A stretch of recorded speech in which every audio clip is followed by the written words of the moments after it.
Tonight, crucial questions are emerging over the mysterious murder of Nairobi businessman Jacob Juma. Security analysts now suggest that the scene of that killing may have been stage managed. Emerging evidence suggests that the businessman may have been waylaid elsewhere, shot, and his car rolled into the side of the road. Contrary to police reports that the businessman was shot 7 times in the head, tonight we can now report that he was shot 7 times, twice on the chest and neck. KTN's investigative editor, Dennis Onsarigo, reports on a high-profile murder that had all the hallmarks of the job of an elite hit squad. This report comes in just a short while within this newscast. Here, though, is a short preview.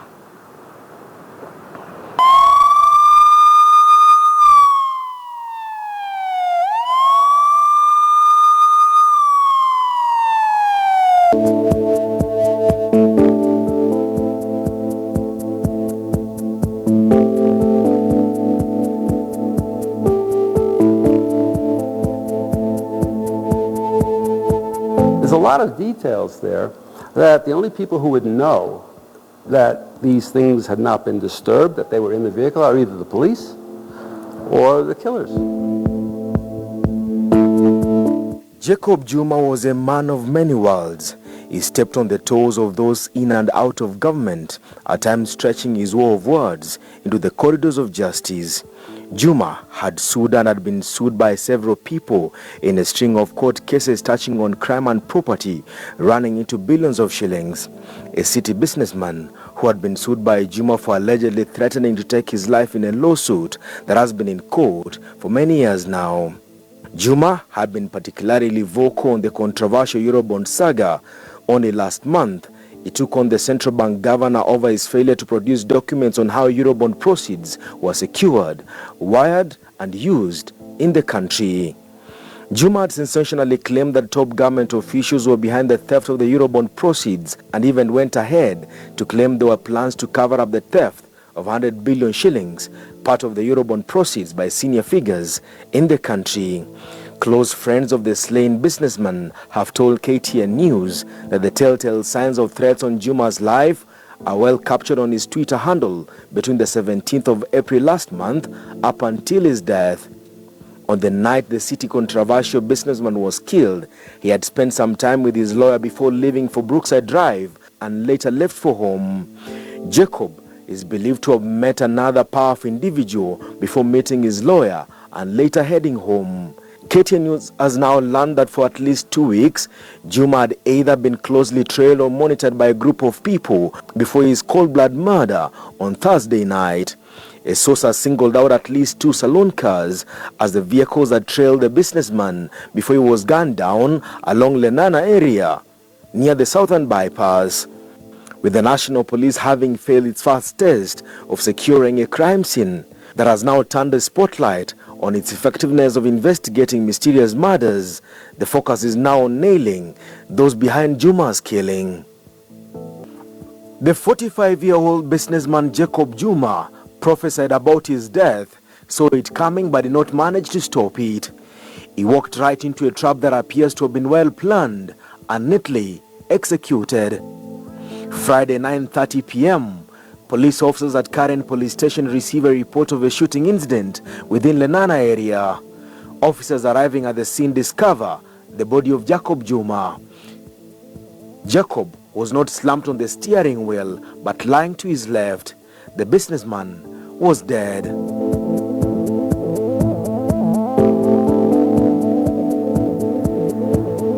His expensive Rolex watch, 2 mobile phones and 6,000 shillings were left intact. The gunman or gunmen drove off or walked away. A closer look at Jacob Juma's vehicle revealed that the right-hand side backseat window was shattered. The front driver's window, despite taking a bullet hit, remained intact. The bullets appears to have gone through the backseat window, exiting through the windscreen of the motor vehicle. Police insisted the businessman was shot and died at the scene of the shooting. KTN's Crime and Investigations Desk can authoritatively report that Jacob Juma's killers did not shoot and kill him at the spot where his motor vehicle was discovered. The shooting might have been done elsewhere, and this is the reason why. Jacob Juma last spoke to a friend at around 8:20 p.m. before leaving his apartment houses in Brookside Drive. It will have taken the businessman less than 45 minutes to pass through this spot on Gong Road. This was before going under the underpass of the Southern Bypass. More than 1 hour 30 minutes later, Jacob Juma had not passed through this spot, let alone get to his home in Karen. If the slain businessman Jacob Juma was using his normal route home, then this road on my left is the one that goes to Karen. How he ended up 30 meters away from here, under that street light, it's a question police investigators must answer. Remember, there are no skid marks on the road, indicating that maybe there was no struggle when the man was being shot. The turnoff heads to Mombasa Road. Where was Jacob Juma heading to? Or what did he see in front of him to make him change his mind and drive to his left instead of proceeding to the route he normally uses? The lead spends several hours at the junction monitoring the movement of motor vehicles heading downhill to Karen and those taking a slight left into Mombasa Road. The least speed the vehicles were doing was 60 kilometers per hour. If indeed Jacob Juma was driving at the same or faster speed than the vehicles we monitored, drive-by shooting gunmen ambushing him from his right-hand side might have been doing the same speed like he was, or slightly higher. If the police would confirm that they are checking the surveillance footage to track the movement of the vehicle, we would obviously have many more answers. You see, we don't know how many bullets missed the car. If the car, in fact, did not come to a halt within close proximity of where the attack started, if it was moved from somewhere else, I think we don't know how many rounds were actually fired. On noticing the gunman, Juma will either have sped off onwards to Karen after the sound of the first shot, or lost control of the vehicle and veered off the road. KTN has learned that not a single skid mark was discovered on the tarmac road where police insist the shooting started from. Jacob Juma did not try to save his life. Instead, going by the police account, Jacob Juma, after being shot several times, simply slowed down his motor vehicle, drove off the highway before parking his car, lay on his left-hand side, and died. Initially, police investigations report had all the indications that Jacob Juma's motor vehicle might have been forced off the road by another motor vehicle before he was shot dead. Apart from some paint suspected to have come off Juma's vehicle onto a streetlight lamppost, his motor vehicle was intact. He hit a lamppost, and the lamppost did not break off. I would think that either the vehicle was not traveling very quickly, because most of the lampposts, even in this country now, new ones, are designed to crumple, to break under the impact of a vehicle, or the front end of the vehicle would be damaged, because the vehicles, even if they're 6-7 years old, even if it's a Mercedes, if you will, do have crumple zones. They are designed to give way, especially if you hit a pedestrian. The vegetation was disturbed not by a speeding motor vehicle that abruptly came to a stop, but police officers who arrived to inspect the scene of the crime. KTN News has learned that Jacob Juma's motor vehicle had a double glass car window that could stand firepower. It is not clear if the vehicle was bulletproof or the double glass reinforcement was a special feature on the car. This explains why the driver's window remained intact despite taking several bullet hits.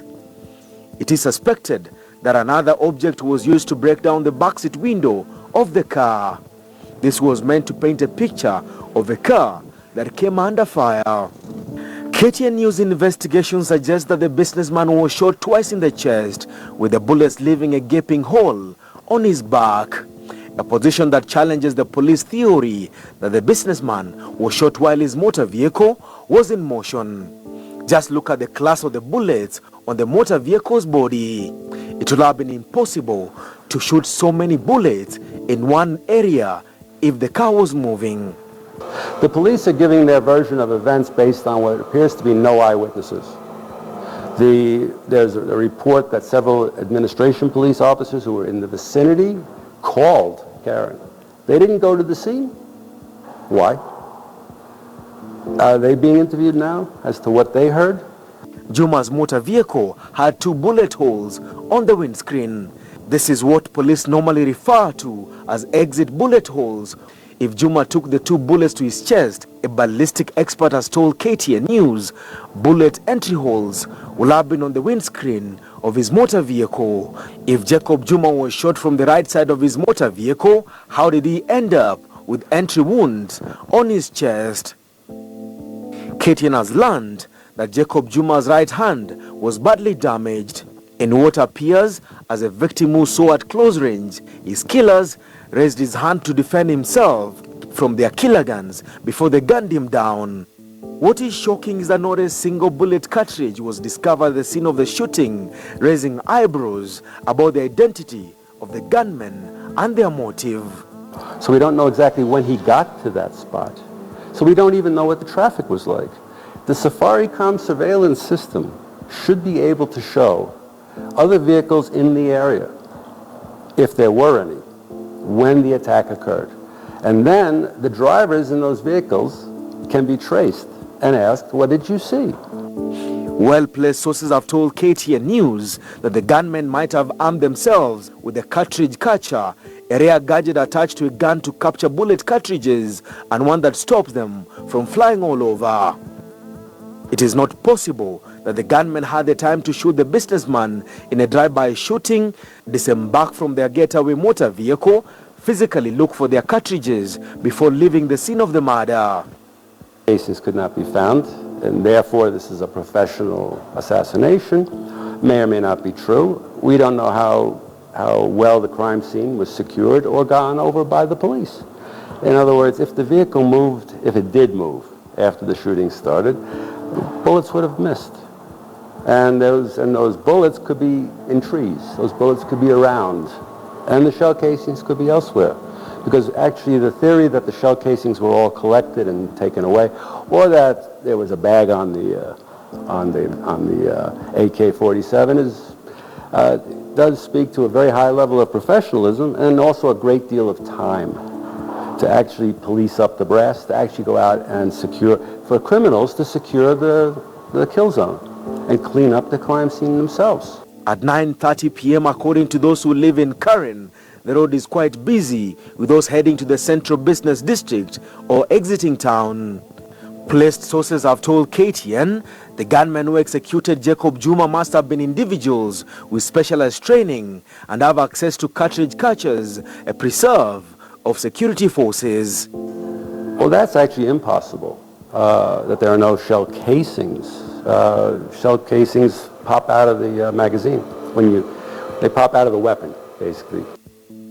And I think they would have been, depending on how long the shooting took place, if he was shot by a motorcycle, boda next to him, they could have both been moving along. And so the shell casings would be scattered the length of, however, perhaps the time it took to fire out the entire magazine. I think also, unless every bullet hit him, there would be bullets inside the vehicle. Indeed, if Jacob Juma was shot at the scene of his murder, he must have been flagged down by a vehicle that appeared to belong to a recognized institution. He then must have brought his car into a complete stop before realizing those flagging him down were out to kill him. If by chance it happens that a police officer is involved in causing the death of this gentleman, then that police officer would be treated like any other criminal. Jacob Juma's motor vehicle had bloodstains on the windscreen, raising questions about the position of his shooters. Where were they stationed during the shooting? Could it be the gunmen were sitting directly behind Jacob Juma's vehicle? Could it be Jacob Juma was abducted before he was finally shot on his way home? In March last year, a Nairobi businessman Paul Ngugi Karaoke slowed down at a bumper along Forest Road when gunmen shot him at close range. Records at the city mortuary indicate that Karaoke's body had 2 bullets in his lower right abdomen, 2 on his neck, 1 on his chest, and another in his right arm. Again, police were unable to discover any bullet cartridges from the scene of the shooting. Paul Ngugi was in the company of a woman who survived the attack with a scratch on her chin. By the time the incident was taking place, police were grappling with 20 other mysterious murders in the city. Police had suspected a licensed hit squad could have been behind the killings. Police are now appealing to anyone out there to volunteer any information about who will have been behind Jacob Juma's murder. From where he left Brookside all the way to where we found the vehicle. If the police do not confirm that the autopsy will involve taking the bullets out of the body to find out the caliber of the weapon that was used, and if a weapon is recovered, to be able to match it as the weapon used to kill Jacob Juma. If the bullets go to the grave with Jacob Juma, they won't be able to get matched to the weapon if a weapon is recovered. The lack of shell casings is a problem because shell casings are generally stamped with their date of manufacture, the lot number. You can read a lot in the shell casing. And perhaps we could find out where they were manufactured.